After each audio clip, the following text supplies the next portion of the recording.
This is the Mantus Dinghy Model 104. It's bomb-proof and built to last. We wanted to take the idea of an inflatable, but make it durable. All the advantages of an inflatable dinghy, but last 10 years.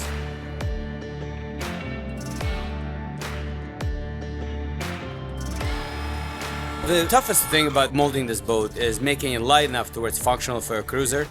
So we spend a lot of time trying to make it as light as possible, without compromising on longevity or durability.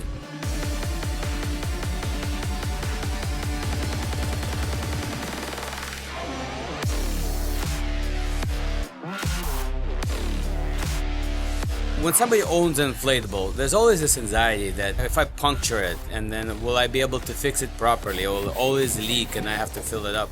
We want to create a product that you don't have to worry about bumping into stuff. Whether it's a dock or nails sticking out, commercial dock or hitting the boat, this is not of your concern because the boat is tough enough to take it.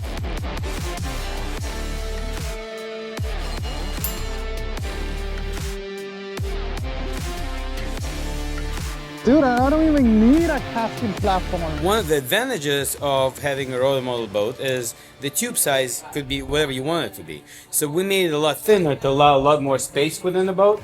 And also the tubes are used for storage, where an inflatable is just wasted space.